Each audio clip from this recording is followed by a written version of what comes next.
Fantastic. All right. So welcome everyone to the China Seminar Series hosted by the Australian Centre of China and the World here at the Australian National University. My name is Matthew Galway. I'm Senior Lecturer of Chinese History here at the ANU. And it's my pleasure and indeed my honor to introduce our speaker today, Professor Sayaka Chatani, who will be presenting today her topic, Ideology and Emotions, Rural Youth Mobilization in Colonial Taiwan. Just a little bit about our speaker today.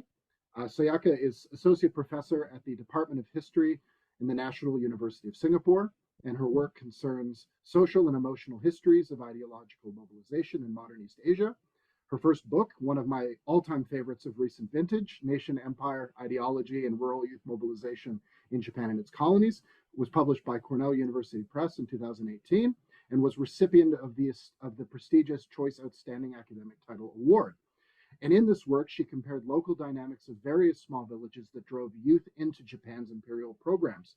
She is currently preparing a book manuscript on an intimate history of the North Korea-affiliated Chongryon community, tentatively entitled Decolonizing in Post-Imperial Japan, a History of a Korean Diasporic Community. Her articles on these topics have appeared in the American Historical Review, the Journal of Asian Studies, Comparative Studies in Society and History, and Critical Asian Studies, among others. So without further ado, it is my pleasure to introduce our speaker today, Sayaka Chatani. Thank you, Matt, for your introduction, and thank you for the invitation today. I usually hang out with Japan specialists, so I'm really excited that I get to interact with China specialists today.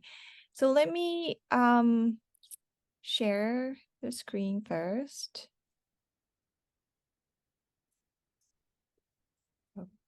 Okay, so I hope you can see it. All right, so today's talk is exactly from the chapters that I wrote in the book I wrote. So apologies if you have already read my book. It will be a little bit repetitive, but hopefully it's I can give you more detail, or not detail, but background story, or I can answer your questions if you had any. So today's talk, I will follow this order after I introduce the main puzzle, which is about the volunteer soldier, the enthusiasm that Taiwanese youth showed for volunteer soldier program that the Japanese Empire implemented, and then explain how my book tackled that question in a larger framework, and then get into the case, which is Xinzhu Province. So Xinzhu is around, so I look at Xinzhu City and Bapu Village. So in this map, it's around here. And also this talk will be focusing on this category, the idea, and also social group of youth, especially village youth. So I'm going to go over through decade by decade. So at the beginning, how it was colonized and how that changed the youth relationship or generational relationship, and then getting into 20s and 30s when the rise of youth was happening across the empire, and then going into the wartime mobilization. And I will conclude the talk very briefly. Okay, so in order to get into the puzzle, I'd like to start with this quote. So, I am turning into a passive person working at the Youth Training Institute. I have to become a volunteer soldier next year. The author, Xu Chongfa, was 21-year-old. He was a son of a Fujian Chinese descendant family, and he was working as an instructor at the Colonial Youth Training Institute in Xinzhu Province, using his Japanese name, Nemoto Kenji. So this is exactly the page that this quote appeared. So this was both a diary / a work log, so notes written in beautiful Japanese. And this is a photo he gave me. He gave me a copy of this photograph, and the flip side, the back side of this photo, he put Nemoto Kenji in Japanese name, and his age 17. So this photo is from his age when he was 17. So he looked, I interviewed him in this office, and he was still quite up and running, very active. And this is when I finished writing and published my book, and I sent a copy, and his family took a photo of this and sent it to me. So this is Nemoto Kenji / Shu Chongfa. So Shu was frustrated because it was indeed extremely difficult to become a volunteer soldier. The Japanese government just launched this program, volunteer soldier program in Taiwan in the previous year, 1942. And as you can see, in this official record, the examination was highly competitive. Considering that the total male population of the target age, which is between 17 and 30 in the 1940 census, was 633,325. These numbers of the applicants were extremely large. So the majority of applicants in the initial phase came from farming families, which constituted about 42% of Taiwan's total population. Despite that, this program, volunteer soldier program, paid far less than military hired laborers. So if you were impoverished, it's much better to be hired as laborers rather than soldiers. This competitiveness produced the phenomenon of volunteer fever across the island, even creating a blood application culture where many signed application in their own blood to show their pure loyalty. And here is, so incidentally, 3 months ago, there was a news report about a new statue being built to commemorate Taiwanese volunteer soldiers in Kaohsiung, in southern Taiwan. And this showed up in Twitter/X, and there were so many negative comments about this. It looks like they are celebrating fascist youth mobilization in the 21st century. And I totally understand that viewpoint and perception, but also there's a whole lot of complicated history behind this. So as you can tell, this volunteer fever was not a secretive, it's not a minor thing. It was major news for Taiwanese people back then. So historians of course noticed this phenomenon, but motivation, understanding why this happened was a very difficult business. So many people assumed that these young people were forced to apply, or they were brainwashed, or they were being pragmatic, or some historians just say, well, it is impossible to study no motivations behind their decision, so just forget about it. But I wanted to know, I wanted to understand why that happened. So I went back many decades to understand how village societies and colonial rule created the social environments in which the youth motivated themselves to, or drove themselves to apply to the volunteer soldier. Now, by looking at the youth mobilization, I think my book also could reveal the nature of Japanese assimilationism. So in Japan studies, the main characteristic of the Japanese empire is considered to be assimilationism, very strong assimilationism, as opposed to associationism or indirect rule. So what that means is Japan had a really strong drive to homogenize the populations across the domains, to Japanize people in Korea and Taiwan. And famously, they got rid of the names, right, Korean names, to force them to use the Japanese names, speak the Japanese language, especially during wartime. So that's considered the most prominent feature of the Japanese empire. But youth mobilization is obviously a very important part of Japanese assimilationism. So by looking at the mechanism, I could also get into nitty-gritty about how this ideological mobilization happened, and also why they focused on the rural sphere. So the meaning of the rural sphere in assimilationism, and also the fact that this spread throughout the Japanese Empire, including the wartime occupation of Southeast Asia. So it was a cross-regional phenomenon, the assimilationism and youth mobilization.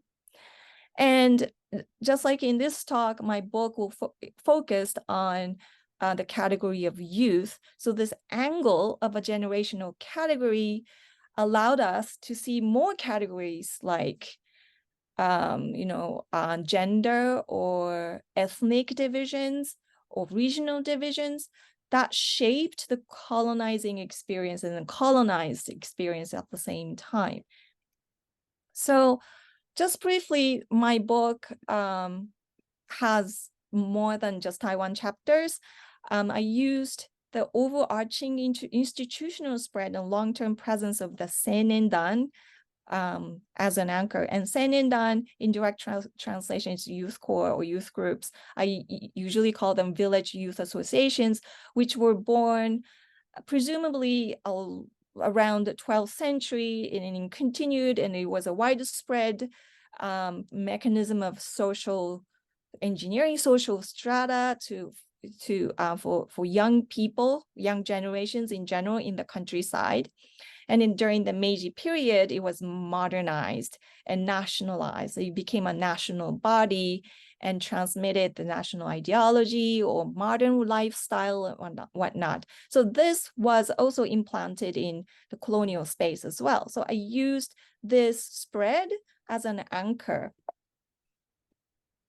And by using this institution, I picked cases. One is, here's the map of my cases, one in Miyagi, in northern Japan, one in Okinawa, one in Xinzhu, Shinchiku, and then the last one in Korea, in South Chuncheon. And I picked a few places and individuals to make a bottom-up comparison.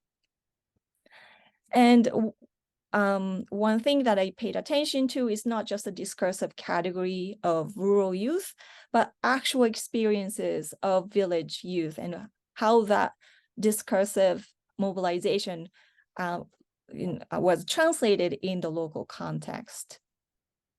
And one thing that was very difficult at the beginning and until I decided on this was that how do you study motivations? Is it possible to study motivations? And I thought, okay, I'm not going to look for true intentions of these people because it's just really difficult to pinpoint, right? To locate true intentions, even in their diaries or even in their personal correspondence. So, but I decided to look for signs of emotional commitments. And that was plenty. There was a lot of emotional discussions and expressions in their writings and in their own actions as well. So I looked for signs of emotional commitments to the Japanese empire and the Japanese ideology. And in order to do so, I needed to understand where these emotions came from. So I figured that these emotions were created through the local tensions and local context. So these tensions could be family tensions, between your fathers or mothers with yourself or your siblings or your classmates, or it could be gender, it could be urban, rural divide, it could be educated, uneducated divide. There's so many different kinds of social tensions that were overlapping to create one person, these individuals' emotional conditions. So in the end, after all, I really wanted to understand this mechanism of ideological mobilization. And I learned that the famous ideologies that we know, Pan-Asianism, Greater East Asian co-prosperity sphere, these ideas were not as powerful in village youth's lives. Instead, I noticed the importance of agrarianism or agrarian nationalism, or the idea of rural youth, modern rural youth. They became the functional ideas that tied everyone's desires together. So that's my book. So let me get into the actual case. So I looked at Xinzhu City and Bapu village. So here's from the 1920s map, Xinzhu Province. And then right here is this enlarged map. So Xinzhu City is here, and Bapu is in Zhudong County right here. And this is even more enlarged map. So the Xinzhu City right here. And Bapu is not that far from Xinzhu, but Xinzhu is a coastal, as you can see, is a coastal city.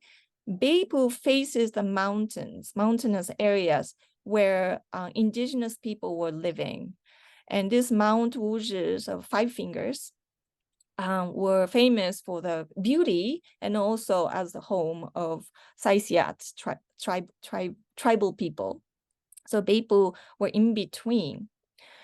So let's look at Xinzhu City first. So Xinzhu City was much more like a Chinese city, even though, of course, it was separate and far from the authorities of Qing China.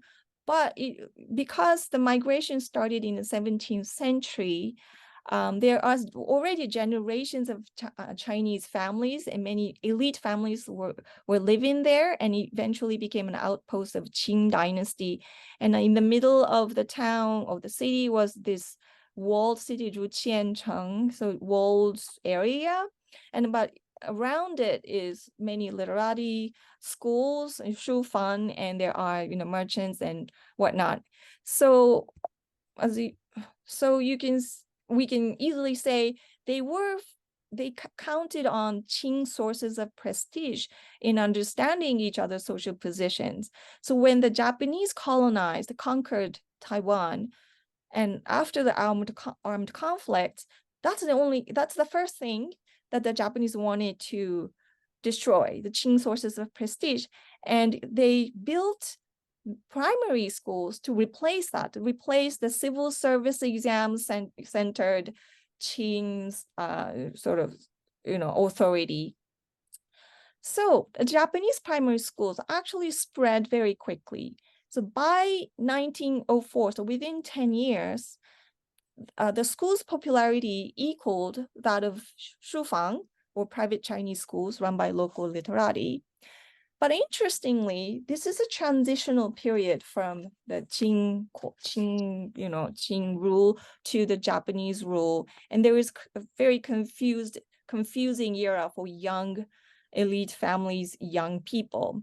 So I found a very interesting quote from of a Japanese teacher teaching in Xinzhu City, written in 1903, saying, many young people had already lost discipline and hope, falling into a nihilistic and hedonistic lifestyle. It is the fault of the Japanese that these young people strayed from the right path, because previously, when the Qing-style elite course was still in place for urban students, they had no free time for drinking, playing, or wasting money.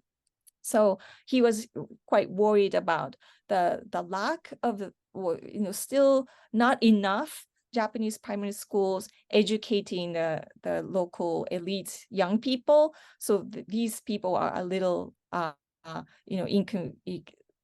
they fell in cracks between two value systems in the transitional period. But by 1905, it was a decade of colonial rule, and also Japan's recent victory in the Russo-Japanese War encouraged the development of a small group of new elites. And now they are called the youth sector. That my translation is 青年界. So the youth sector defined the new privileged class of transitional period, and this term popped up many times since 1906 in Taiwan Nichi Nichi Shinpo or Taiwan 日日新报. It's a bilingual newspaper run by the colonial government. So instead of elementary school diplomas, the term youth sector defined the new privileged class of that acquired both Chinese and Japanese style education.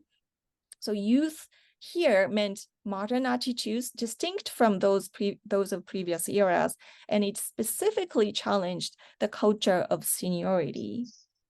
So in this sense, they were still elite class, young people, very well educated and quite wealthy.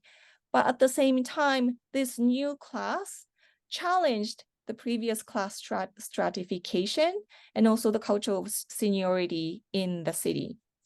Now, in Beipu, things were quite different because Beipu was home to most of the residents were Hakka people. And the Hakka started to migrate to Beipu area in early to mid 19th century. And this is because Hakka people arrived later, much later than the Fujian origined Holo people. So when they arrived, they were sort of pushed into, this is the line that Hakka people followed before getting into Beipu. And in Beipu, there's a famous Hakka family, the Zhang family, but I will talk about it in a minute. So one scholar, historian, who is also a Hakka person teaching in Japan, wrote this: Hakka residents in Taiwan formed belt-like residential areas at the foot of mountains, comprised of self-defensive hamlets between the Fujian Holo people in the open land and the Aborigines in the mountains. So as you can imagine, while they pushed into the inland toward the mountains, Saishiat groups were pushed further and further into the mountains. And these indigenous people were constantly waging bloody battles with the Hakka residents, Hakka conquests. In Beipu, it was 1830s when the Hakka community settled there. And Jiang family created this company called Jingguangfu. And Jingguangfu was a land development company, and it operated like a small government, mostly independent of Qing China. They deployed anti-indigenous patrols. They built irrigation systems, facilitated land cultivation, kept track of tenancy, and collected rents. And during this process, many indigenous men, again, waged bloody battles against these colonizers, and they were forced deeper into the mountains. So even when I was interviewing, many Hakka residents had this childhood memory of very scary Aboriginal people coming down to buy stuff in our town. So the memory of these battles remained very strong. Among the Jiang family, in 1895, when the Japanese conquered Taiwan, Jiang Shaozu was the one who stood up and fought the Japanese. So he was a 20-year-old great-grandson of the family founder of the Jiang family, and he gathered hundreds of armed men to confront the Japanese, but he was captured and he killed himself. So it kind of shows how they were used to conducting war and gathering armed men quickly.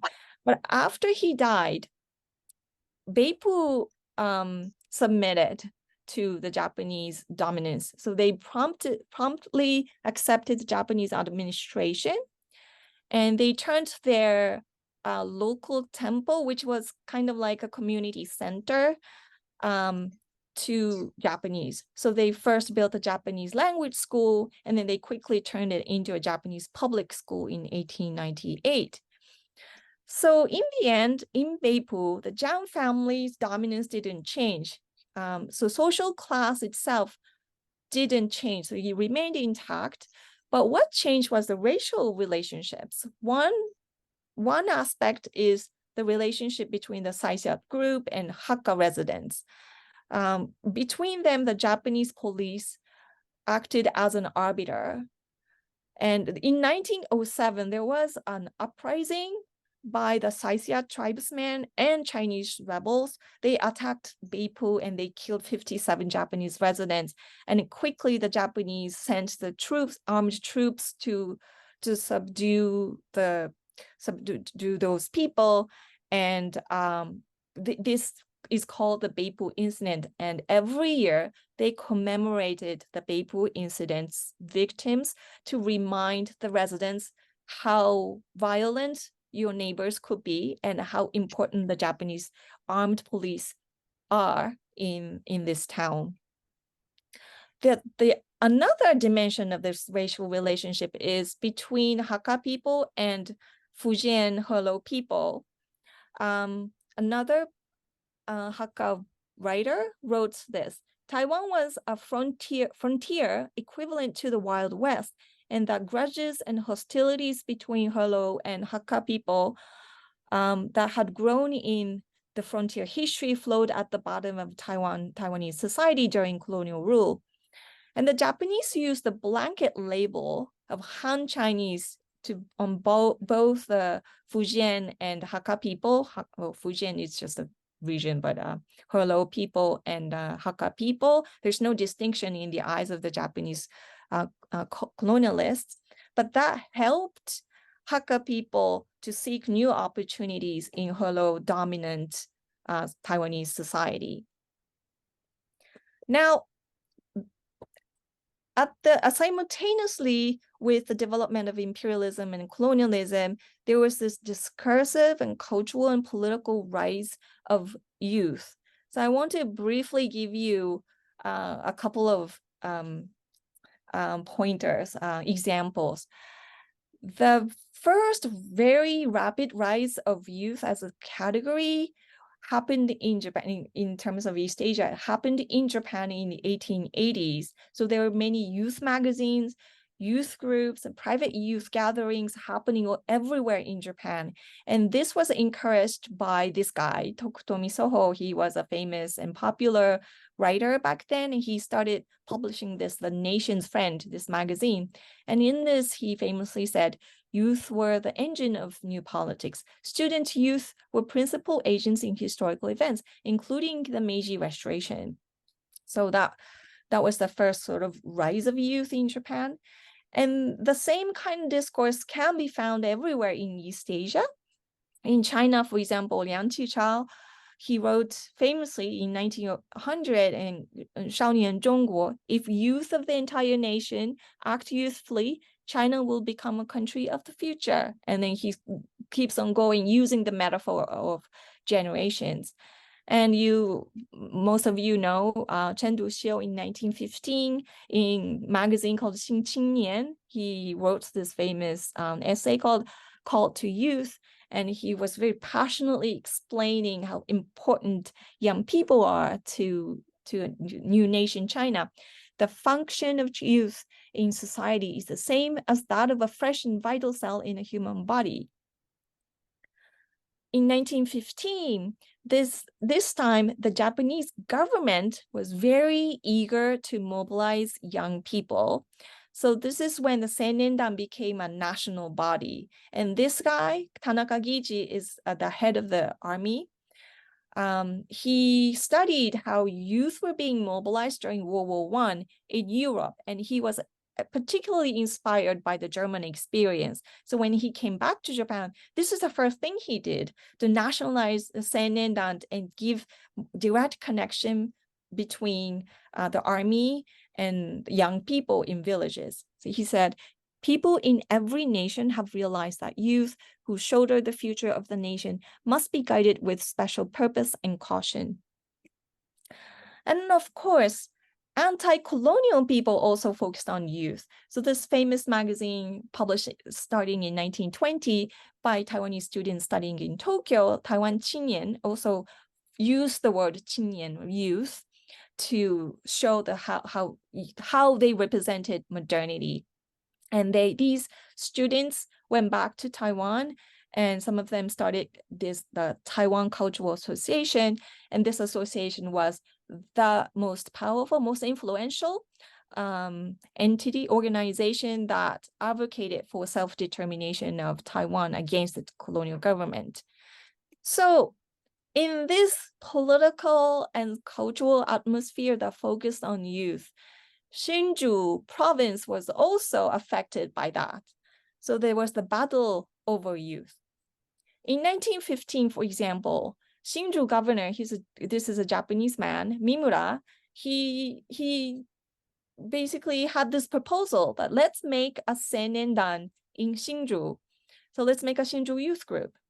And obviously that corresponded the 1915 Tanaka Giji's proposal to nationalize Senendang in Japan. So he wanted to do it in the Xinzhu Province. So to this, Xinzhu city people reacted at the beginning very enthusiastically, but soon they really didn't like the idea of youth groups, the word youth, being used as if it should incorporate all sorts of youth. In Mimura's terms, in Mimura's idea, it was so inclusive. Educated and uneducated, privileged, unprivileged, all youth should join this youth group. But because of this, the understanding from the youth sector earlier, many of the city youth wanted to keep the word youth or the category of youth groups to themselves. So after, separately from this Xinzhu governor's proposal, they started to create private youth groups in 1919, and they started to sort of restrict the membership, and some of them only allowed middle school graduates, even though there was no middle school in Xinzhu until 1922. So that means they studied in Taipei or in Japan. So they are very, very wealthy, privileged group. In Bapu as well, it was enthusiastically accepted. The idea was accepted, but it didn't continue at all because Bapu had a very different conceptualization of both youth and rural. Both youth, young people, and countryside or mountainous villages, they were not marginalized in their mind at all because they were the protagonists, the center of wealth, center of armed conflicts. So they did already have authorities and political leverage in village society. So when the Japanese brought in the idea of rural youth, you should stand up to work for the glorious empire or the glorious nation, it didn't really resonate in that social environment. In the 1920s, now the Taiwan Cultural Association wanted to connect with Taiwanese youth. So it was an anti-colonial movement. To this, Xinzhu city youth responded very enthusiastically again. So in 1925, they created Xinzhu Youth Group, Xinzhu Study Group to affiliate themselves with the Taiwan Cultural Association. But in 1927 and 8, the colonial government started to crack down on their activities and groups. And then in 1929, the same members, virtually the same group of elite youth, decided to create Shinchiku Sennin, and this is exactly the Japanese translation, Japanese pronunciation of the same group name, but now with the help of colonial authorities. So there are many newspaper reports about these groups. If you look at them, the binary affiliation did not really matter to them. They were using these venues as mostly for elite networking. And Bapu, I couldn't find any sign of Bapu residents responding to the anti-colonial movement around this period. So to counter the Taiwan Cultural Association, the colonial government also started their own campaigns. And in the Japanese history, they use this term moral suasion, but basically they are modern education and lifestyle education, but also nationalistic teaching and moral teaching. For this, Bapu's leaders responded very well. The Jiang family established multiple groups for moral suasion campaigns. So, for example, in 1929, one of the groups was called Jinshinkai in Japanese, and it provided a long list of points of improvement in daily life. So it's 76 points covering customs regarding funerals, parties, celebrations, gifts, invitations of guests, meals, houses, public manners, and so on. So some of them are very, very minor points, like do not buy new clothes or garments frequently, or use your own home for weddings and whatnot.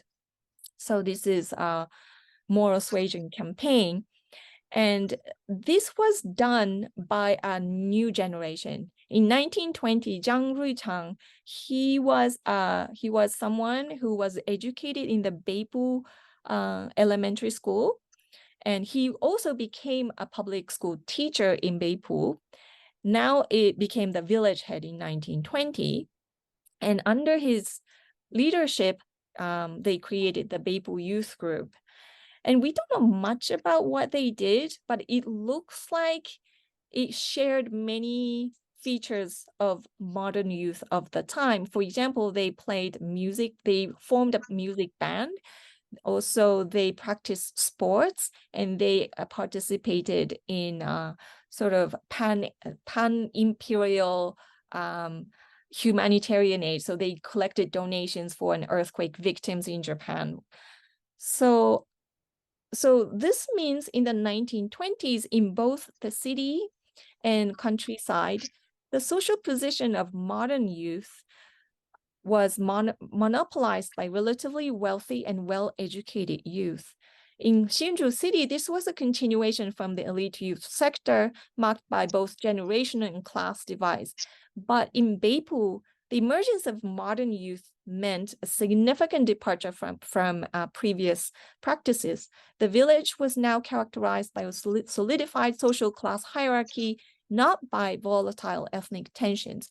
And power and wealth derived not directly from the mountains, but from modern education and from businesses attained through collaboration with the imperial government. So that was the 1920s. Now, in the 1930s, their attention and discursive force changed again. And I found this very interesting booklet in the library in Taiwan. And this was written by Japanese educators in Xinzhu Province, and talking about youth development of the youth groups in the region. So these educators expressed their dissatisfaction with the sons of the landlord class, because what they were seeing is the dominance of wealthy and well-educated youth in village societies that looked familiar from their experiences in Japan as well. So one of them described the children of landlords as the source of almost every problem in village youth groups. And I have a bit long chunk of the quote, but I'm going to read this. Most of the landlord youth who make a living by renting out farmland to tenant farmers never handle a shovel or plow by themselves, but they proceed into higher schooling even after middle school. Even those without academic ability or talent go to private schools, studying academic theories that have no practical application. And once they come back to the villages, they turn arrogant and do not understand agriculture, showing little sympathy for the hardship of tenants. They are often affected by urban culture, become accustomed to luxurious living despite rural villages, despise rural villages, and do not enjoy associating with rural youth. Many second and third sons leave the village as salaried workers, and they sometimes become village celebrities after improving their social status, but usually they are not helpful to the village as a whole. Instead, some harm the spirit of simplicity and fortitude by becoming objects of aspiration among village youth in deleterious ways. So it seems that this fear of middle school educated or landed class youth was shared widely in the colonial government. So the government in 1930 issued a new decree to regulate Seinindan in Taiwan, and this actually made the number of members drop sharply.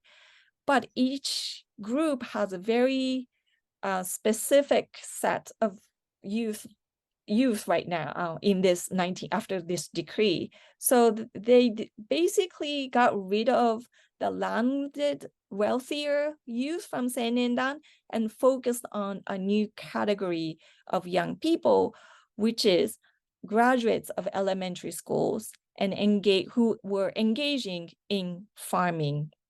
And this comes from this sentiment against middle school graduate. The government these teachers were saying the middle school graduates are arrogant and disdain their father's occupations, and their brains alone have grown and they lack practical ability. By contrast, elementary school graduates are in the greatest need of guidance and most worth guiding. And the focus on elementary school graduates also comes from their confidence in school education, how well it's going, and how much intimate interaction they had with Taiwanese village youth. So in the Bapu Elementary School, the principal recorded that in the central part of Bapu village, the schooling rate in 1934 was 77% for male children and 35% for female children, so which is quite high for that time and for the colonial setting. And what they did was physical and moral training, which was also recommended in major moral suasion campaigns happening in the 1930s Japan. Among their many training methods, night camping and mountain climbing were widely implemented. These teachers said a mountain climbing trip was full of training opportunities as the youth switched positions frequently according to individual strength so that the team would reach the destination as a coherent group without spreading out, learn to appreciate the beauty and mystery of the nature, did not leave the slightest bit of litter after stopping for lunch. So as you can imagine, this new focus on rural youth started to affect village youth's sort of participation in more public affairs. And around this period, these young people started to appear in news reports and news media, and they were featured in public events. They were forming musical band or parades. They appeared in radio shows to show their fluency in Japanese, and they were in public rescue missions after earthquakes. And so they were in news reports where people started to notice there were village youth working really hard. Now, at this stage, I want to sort of explain what kind of ideology they were being taught. And this is agrarian nationalism. And here, this quote by a famous agrarian ideologue, Kato Kanji. He also founded his farm school back in Japan. This quote is pretty indicative. Nothing is more important than hardening the spirit of Japan, the spirit of Yamato, by taking charge of agriculture as Japanese and devoting themselves to increasing the prosperity of the country. The true farmers living in this faith will be able to become imperial farmers. The farmers must spring up, lay aside their sickles, and take up swords. The unity of agriculture and the military is a natural thing. The true farm spirit is precisely the spirit of Yamato. So you can see that sort of the combination of militarism and agrarianism and nationalism and imperialism all together. So getting into wartime mobilization. Once the Second Sino-Japanese War started in mainland China, there was a clear shift in tone in youth education, in the youth magazines as well. There's a lot more emphasis on war experiences and frontier and home front mobilization. And colonial Taiwan achieved high rate of schooling around this period. 95% of school-age children went to primary school in 1942. And across the Japanese empire, there was a huge emphasis on Japanization. So in colonial Taiwan, a number of new institutions focusing on youth education explosively grew, and that created career routes. There are steps to create your own career through youth education industry. So for example, Senyendan or youth groups increased from 63,000 to 270,000 in a few years.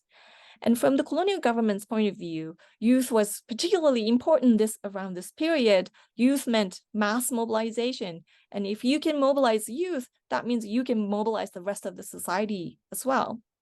So in order to see all these changes, I want to come back to our guy, Xu Chongfa, that we featured at the beginning of this talk.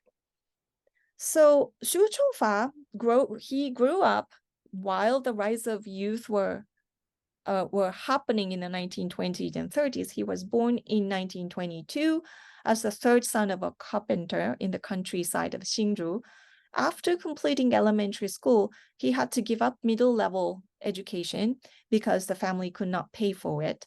But he mail-ordered lectures from Japan and finished the entire curriculum of the middle school of Waseda University by himself while working as a carpenter. He's very proud of that achievement. So when I interviewed him, he still looked upon the completion certificate that Waseda sent him. In 1939, when Xu was 17, he started participating in the village Senendan and quickly became the branch leader. So here is sort of the certificate or notice that he became the leader. And he became a trainee. After this, he became a trainee of the Xinzhu Province Youth Training Institute in 1941 when he was 19. This facility is very interesting. This facility trained 60 young men for 30 days, and separately, they also provided training for young women.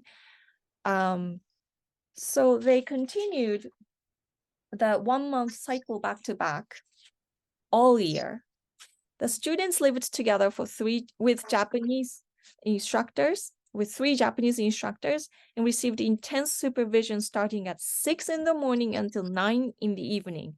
And I got many photo albums from this institute, and this is they are doing misogi, a purification prayer in the ocean.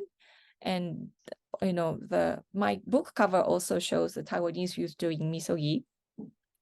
And they are marching with a plow on their shoulder, marching in the Xinzhu city, and probably they are marching to the construction site, and probably they were making Xinzhu Shrine, which looked like this. So they stood up like military. And this is, again, the seiza, the Japanese style of sitting, and they had to listen to lectures in this style. This group of women, young women's training also happening. Again, they were sitting in seiza and listening to lectures. They're doing exercise. So in the training institute, Xu Chongfa became the representative of his cohort and gave a speech at the graduation ceremony. The next step for the select youth was the Taiwan Patriotic Labor Youth Corps. In the labor corps, about 200 to 300 men from all over Taiwan did physical training and construction work for 3 months. So this was a Taiwan-wide program, not just Xinzhu. To attach prestige to the labor corps program, colonial officials casted in the image of military service. In the provincial official magazine, they were writing, in Korea, they started the volunteer soldier program and achieved a good result. We should not forget that the result of our patriotic labor youth corps has a special meaning. It is a good opportunity to measure the progress of youth in Taiwan. So after, once they finished the 3 months, these young men were called reservist corps members, Zaigo Taiyin, which echoed the title of respect given to military reservists in Japan, Zaigo Taiyin, Zaigo Gunjin. So as you can imagine, colonial officials attempted to discipline Taiwanese young men and create ideal Japanese subjects through agrarian nationalism in these programs, but we can detect a whole different social dynamic taking place. This is also physical education and physical training. So first of all, The ladder of youth training programs created new job opportunities to the participants. As the war continued, Japanese teachers and officials were conscripted, leaving positions open to local youth. Many graduates of these programs were hired as school teachers and village officials, and if they were women, as assistant nurses, in competition with more educated youth. In Xu Chongfa's case, he was recruited to become an assistant instructor at the training institute. So he went through this route, and then he came back to this institute as an assistant instructor. He was sitting in here in this photograph. It's the same photo here. So the Japanese teachers gave him the Japanese name Nemoto Kenji here, and under that name, he played the role of the strict and spirited teacher until the end of the war. So new job prospects and the sense of being select youth were created, and it also led to a strong psychological effect of improving their self-esteem, which is very different from the youth groups before 1937. And what I really want to emphasize is that a variety of emotions permeated the process of youth training. The provincial level training institute in particular created a tight emotional community among trainees and instructors. So there are a lot of bonding going on. So let me read some of the quotes written by the youth themselves, but published in more official documents. The teachers even taught us how to scoop rice and hold chopsticks. Their kindness surpassed our parents. I will not forget when I had a pimple that was so badly swollen that I did not want to even touch it myself. Yamada-sensei squeezed the pus out for me. So even though the venue of publication is an official provincial journal, this is a serious level of intimacy, in my opinion. At the same time, they encountered an unexpected result in social relationships. Coming back from the intense bonding experience, many had a hard time fitting back into the circle of village youth, let alone being able to exercise leadership. So here's a quote from a personal letter from one female student to Xu Chongfa. When I clean up the school with the school principal in the morning, other people say she's showing off because she went to the institute behind my back. I do not do it in order to be praised. I felt really lonely.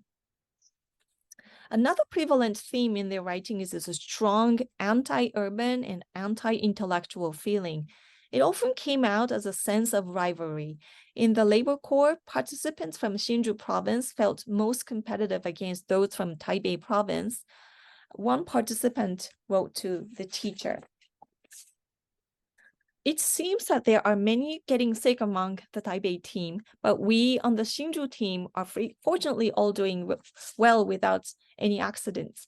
There was an announcement of our grades on April 23rd, and 19 out of 24 Xinzhu members advanced to the upper rank, whereas 11 out of 40 Taipei people did."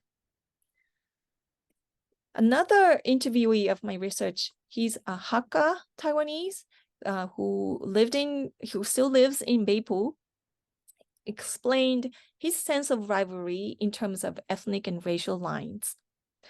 Because the previous draftees from Xinzhu had achieved a good reputation and outstanding grades, I thought, as a Hakka youth from Xinzhu, I would do everything to become an upper rank trainee. So this strong sense of rivalry with urban and more educated youth was pervasive among sorry, I just missed one quote. So our Xu Chongfa also developed a bitter sense of rivalry with urban and more educated youth. When someone with a higher academic degree beat him in youth training, it really hurt his feelings.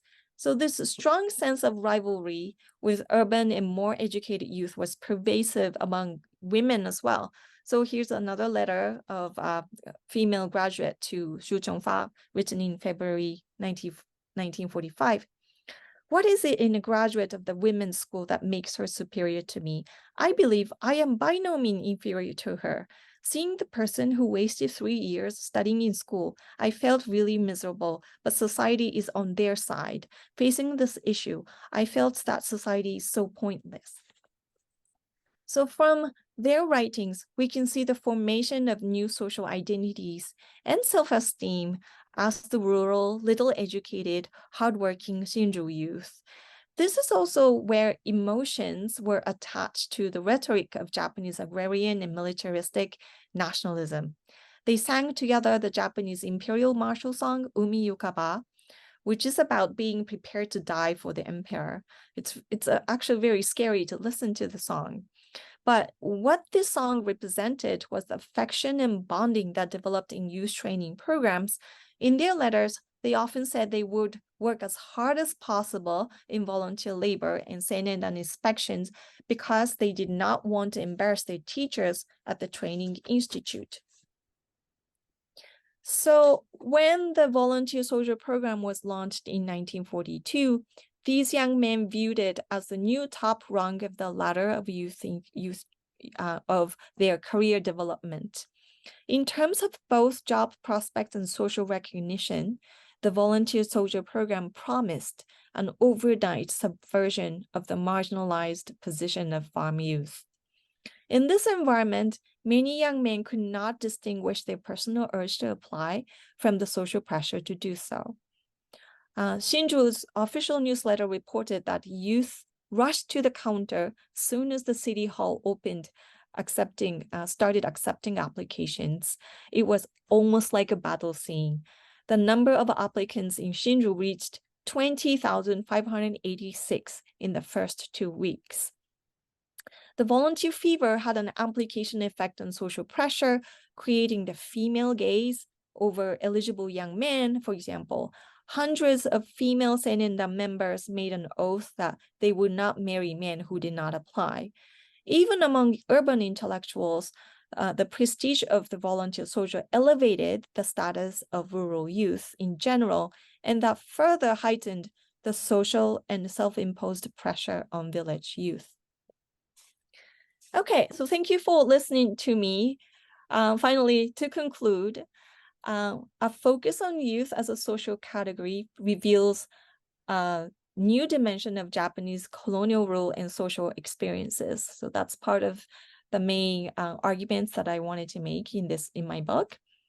During wartime, climbing up the ladder of youth training changed youth's social relationships. And they viewed it, even if it was social alienation, they viewed it as a sign that they were successfully overturning the establishment and being rebellious. Discipline in youth training was promoted not only through the strict regimen, but also through deep affective bonding. And ideological conviction and pragmatism were mutually reinforcing. And agrarianism played a bigger role than Pan-Asianism or Greater East Asia co-prosperity sphere. And then I did similar kind of research in each village. So as a whole, as a comparison, I argue that nationalisms expressed by Japanese and colonial youth were products of similar processes. Thank you very much. Oh, wonderful. Thank you so much, Sayaka. I absolutely love this talk, and I've, of course, been an avid reader of the book. And for those who have not read it yet, I highly, highly recommend checking it out. My students have ranted and raved about it in the 2 years that I've assigned chapters, including the one on rural youth mobilization in Taiwan.